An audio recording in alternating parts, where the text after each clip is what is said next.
Hi everyone, today I've decided to do a unboxing and unpackaging and a build on a new Weber Master Touch kettle. This is my first video, so please bear with me if I make some stutters or some mistakes with terminology and wording and stuff like that, but today we're going to put this unit together and see how it looks. I'm pretty excited. Here we go.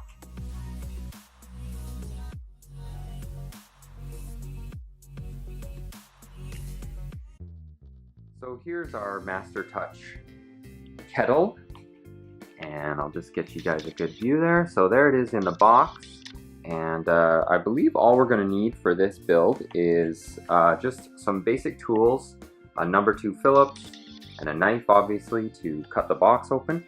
I've also got some other gear that I'm going to be going through with the rest of this video here, so some parts and components, some tools, and obviously charcoal and the charcoal chimney, as well as a thermostat and some wood chunks. So let's get this camera set up here so that I can do this unboxing and start doing this build.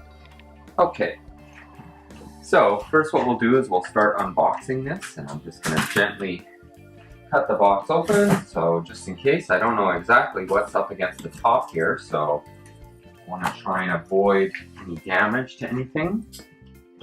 Just put this stuff aside.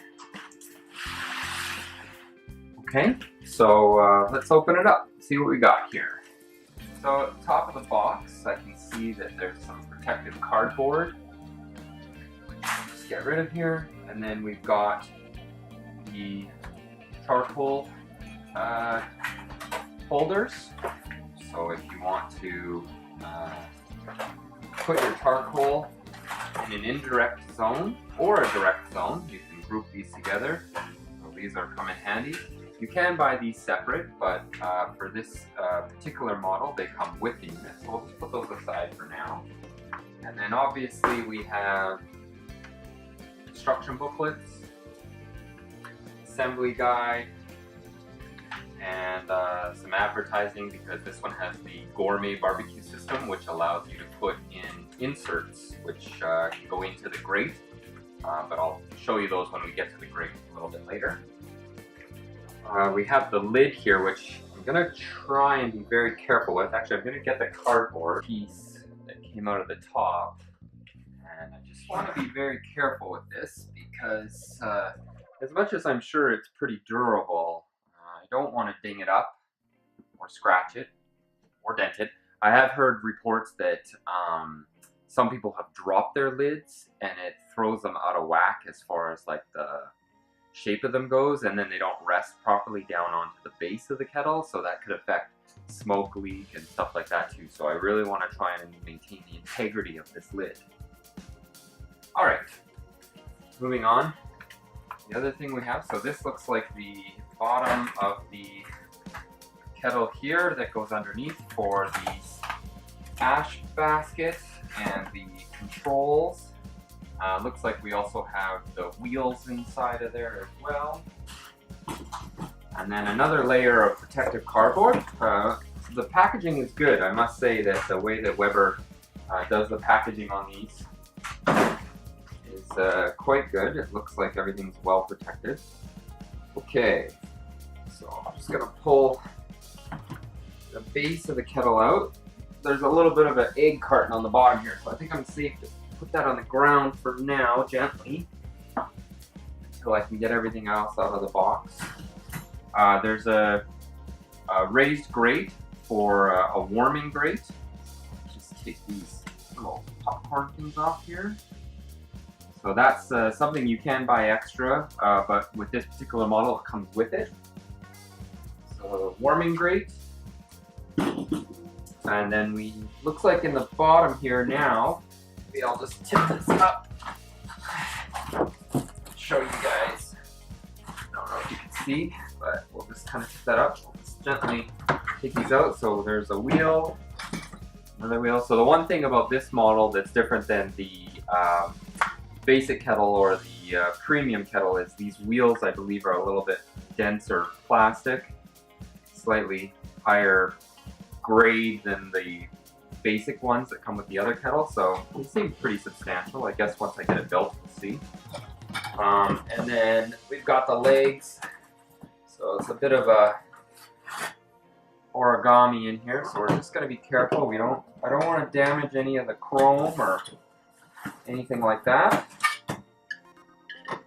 2 legs and 3 legs. Gentle. Okay, now I can pull this packing cardboard out. This is the triangular base that goes underneath the kettle, holds the legs, holds the wheels, everything like that. So I'll just gently set that down for now. And then we have the cooking grate. So I have it upside down, I believe, yeah. So this one here, with this particular model, you get, it's a slightly heavier gauge than some other basic kettles, I believe. And then you also have the flip up areas, so you can add charcoal mid-cook. And then the gourmet removable center that comes with this particular model that you can interchange pieces with as well. So put that aside now. And we also have, let's get some cardboard out of the way. This is the wire for the lid rest, so I'm going to assume there's more parts for this somewhere in the other package.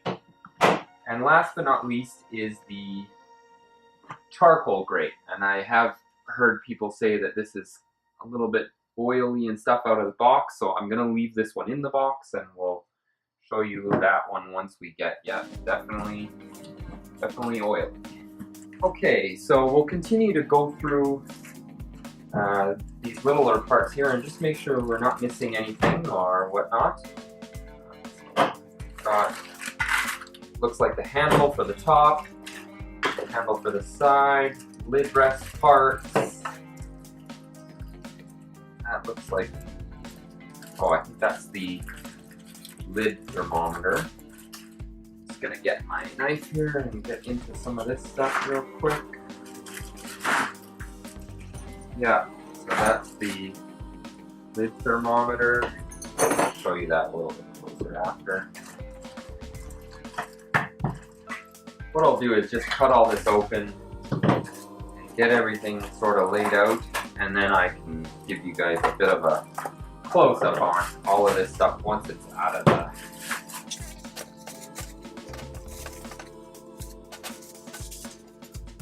Okay, so first step is we're going to take these clips, and I have grouped those there, and those are going to go into these pieces here, the feet, and it looks like each one of them has a hole.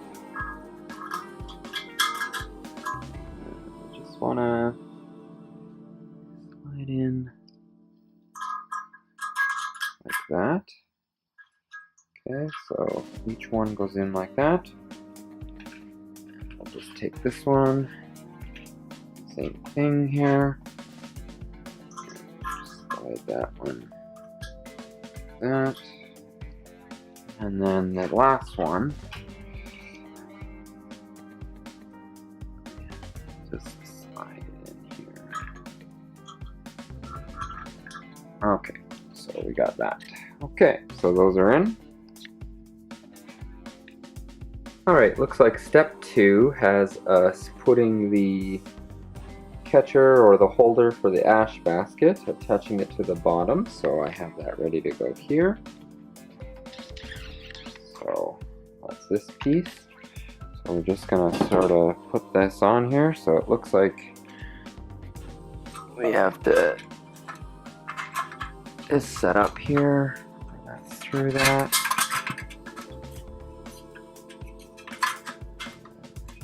This looks like a two-hander, so I'm gonna just put the camera down real quick. Okay, so it looks like what we have to do is sort of flex this in. There we go. Okay, so you sort of have to give it a little bit of a push which doesn't feel comfortable because it feels like you might scratch things up a bit, but looks like it's all the way in, so we're good there now.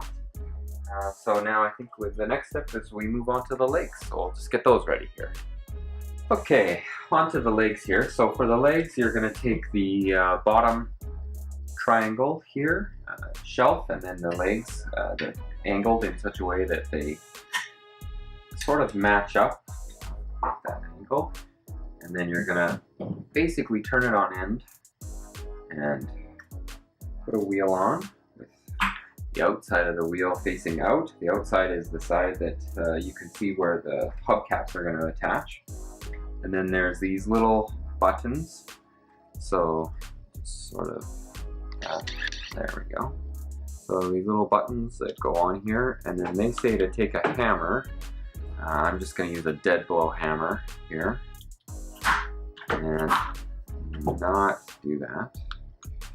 Let's see if I can get a little better connection there. Get a little resistance.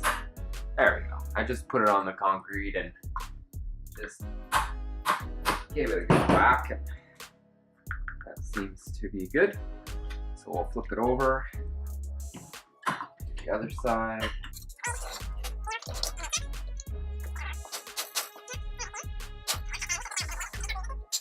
That feels pretty solid. Okay, so that's those legs. Okay, onto the third leg here. So we're just going to put the black foot on the end here. Just requires a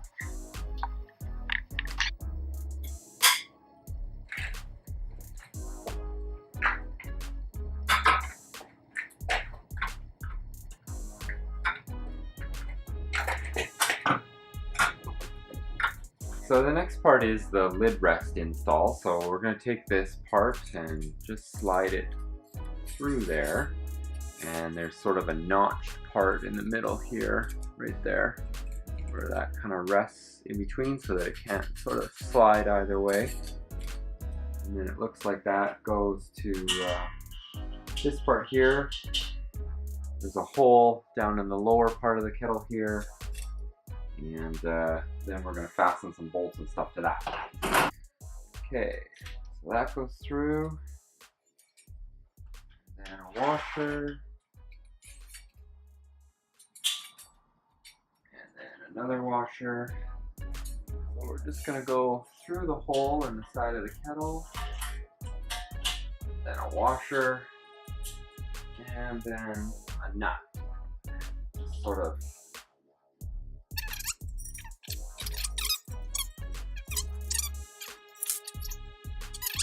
And then the next thing is, so this part here, and looks like we just go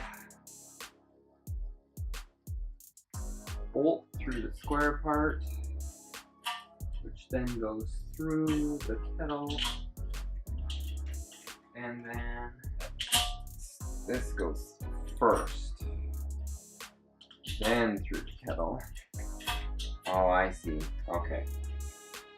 So the reason why there's an extra metal piece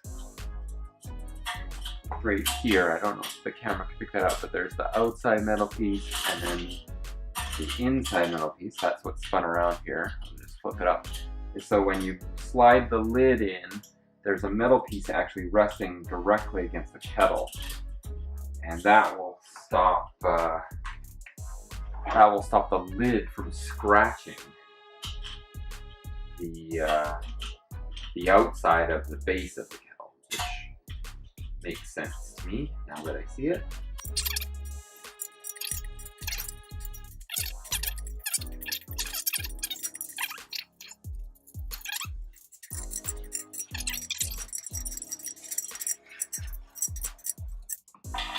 Lid rest is tight. So these rollers here, so the whole idea is that the kettle lid actually rolls into this holder here, almost acts as a hinge, so that it makes it so that you can basically just tip the lid back, tip it forward, and it just sort of rolls on these rollers here, which is a pretty smart design.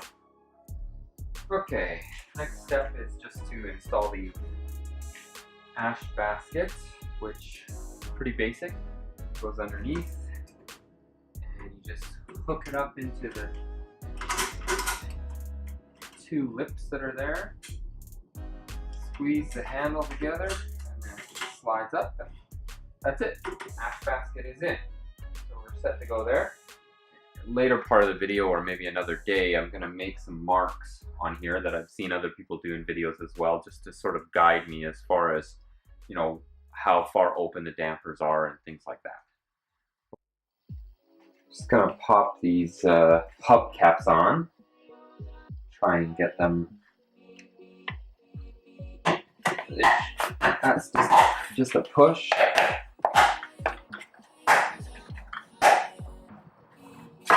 think we're good there.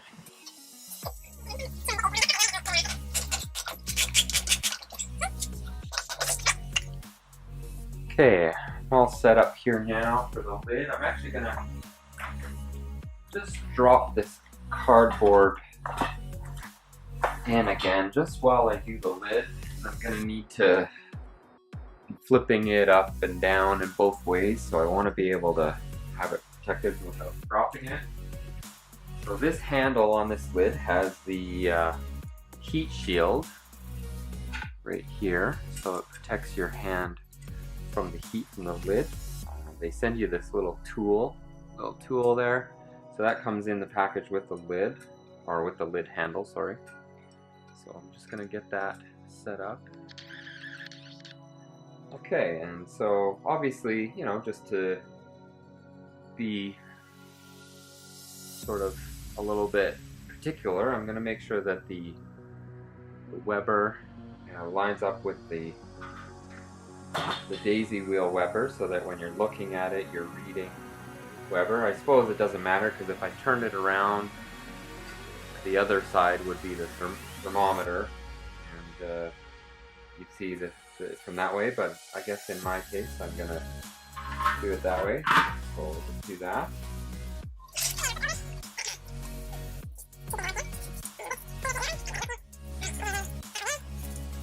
Okay, and we'll just tighten those down with that tool. I guess the reason they give you that tool is because the curvature of this lid doesn't really suit a wrench. I suppose you could do it with a socket, similar to what this is, but maybe just so that people don't over tighten it as well and damage the finish. Okay, that's about as tight as I'm comfortable. I suppose if I ever had to come back and tighten it later, I could, but... So that's that handle. Alright, next is the thermometer. So the thermometer has a little tab on it here, and there's a little tab in the lid here, so it looks like those need to be lined up. And there's also only one way that it will fit into this sleeve, I guess. And then there's a little butterfly nut that goes on the back, so we're just gonna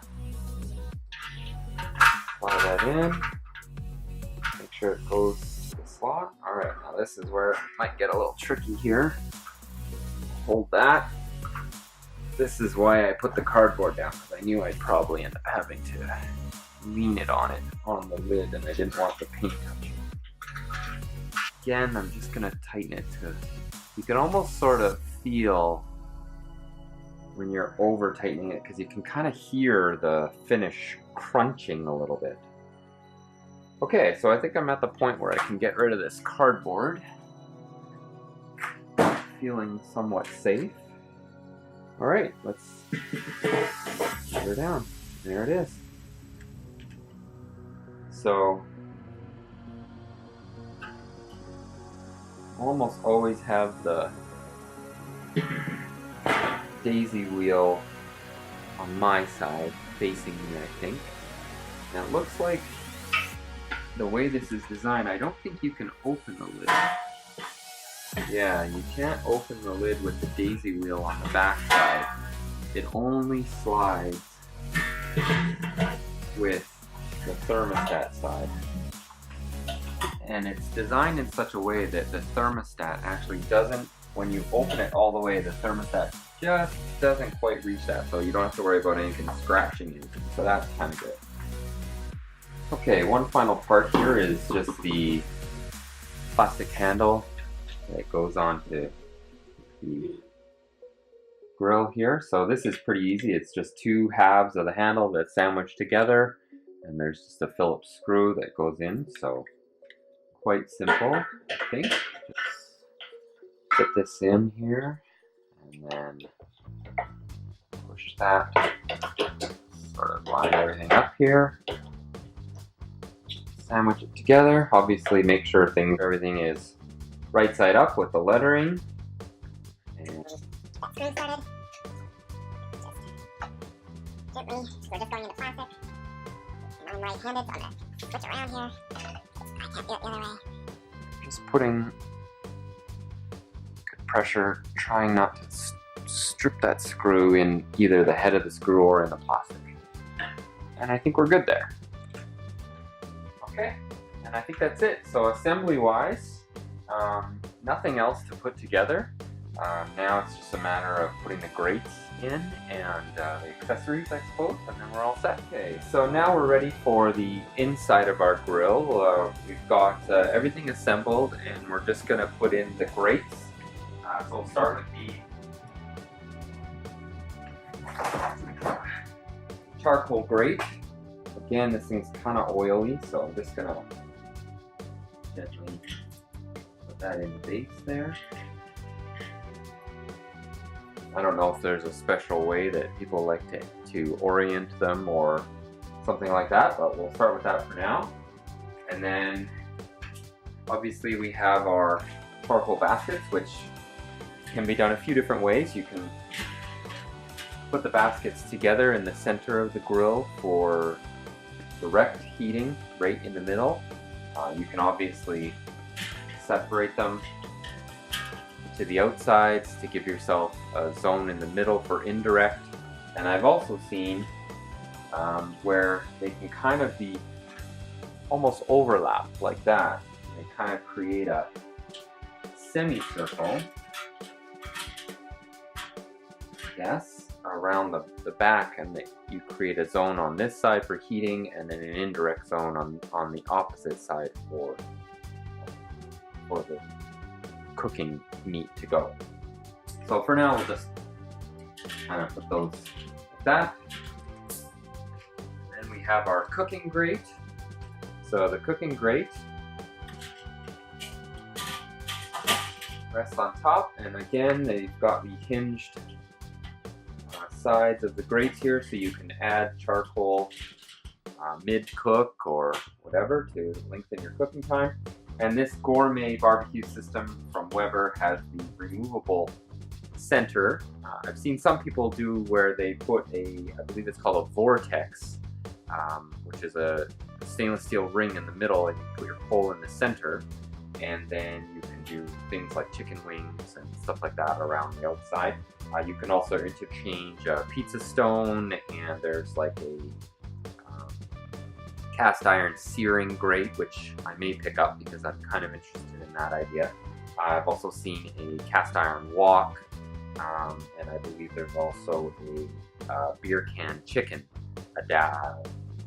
insert as well. So anyways, that lines up nice. And then lastly, warming grate, or the raised grate, which can kind of be placed anywhere you like, I suppose, if you wanted to get something up away from the heat even a little bit more.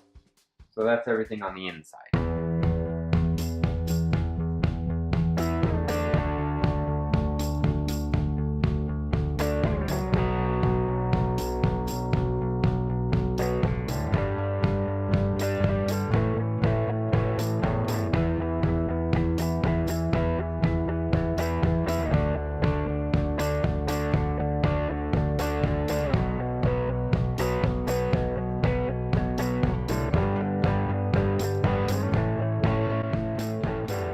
Okay, so there's the Weber Master Touch kettle completely assembled, and I just wanted to go over a few additional components that you may want to pick up just to sort of get yourself started. These aren't required, but it definitely will help you get things going. So what I have here is this is the cover that goes with this grill. So it's a nylon cover that will protect it from the weather and the rain and just keep it clean when I'm not using it. I've got some tools here for charcoal, so just for moving charcoal around inside if you need to pick up some briquettes. These are just regular tongs, but I got some ones that were sort of a stainless steel to match the Weber brand charcoal rake, I guess they call it. I also have some of the Weber gloves, pit mitts, I think is another name for them, just for grabbing grates and stuff like that while things are hot and whatnot. These are actually like some fire-rated welding gloves in case I need to move something that's extremely hot, and they're obviously very long as well, so they'll protect your forearms in case you're reaching right into the grill. These gloves here are an insulated like silicone or rubber glove. I think silicone is probably the better word because they're food safe. This is what you would use if you needed to pick up like a hot brisket or a pork butt or something like that, and you wanted to move it off of the grill and into a pan or a sheet or something like that. I've also got a 6-inch flexible boning knife by J.A. Henkel's. This can be found at Cabela's is where I believe this was from, and these are handy for trimming fat and getting the meat prepared and ready for the grill. I also have one of these wooden scrapers. This one has a metal part for, I guess, getting stubborn stuff. I use one of these on my gas grill, and it works really good for just getting the big chunks and lumps off. There's Prim checking that out.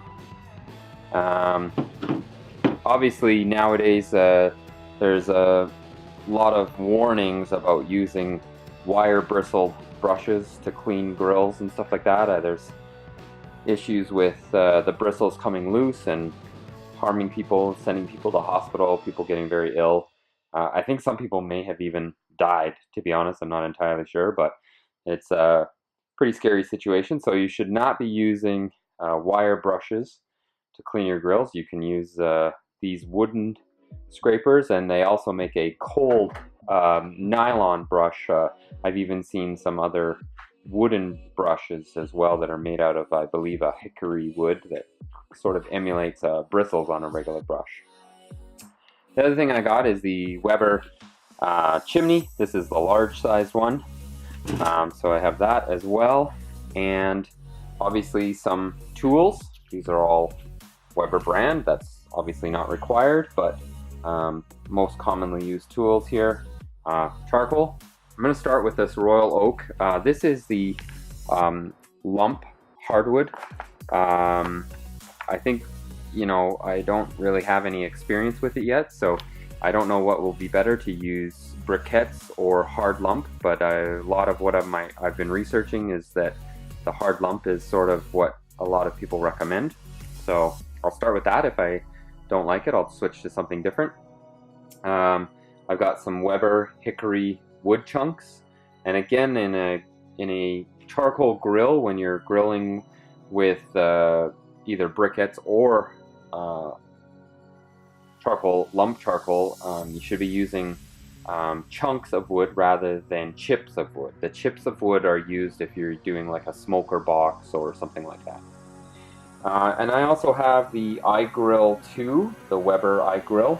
I'm going to be doing a mod on this kettle to put a thermometer port in that I've all researched, and I'm going to try and do that. And then obviously I picked up a couple other minor things. These are just some drip pans. So those are cheap from Walmart, a couple bucks. I picked up this trash can, and I think the reason I'm going to use this is because it's got a dual. Oh yeah, I also have a rib rack. Weber rib rack. And so the reason I'm going to use this dual is because I'm going to put the charcoal in one side and the wood chunks in the other, and then I can shut the lid and hopefully keep everything dry and safe and whatnot. So just do that.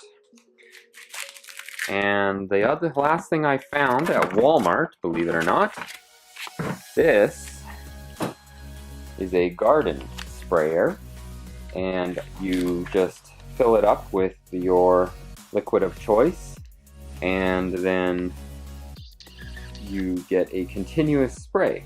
So I'm going to use that for misting my ribs and briskets and pork butts and all those things that require misting. So looking forward to getting that set up and hopefully seeing how that works. And that's pretty much my setup. So going to get everything together and out on the deck, and hopefully tomorrow we do our first rib cook. Thanks for watching.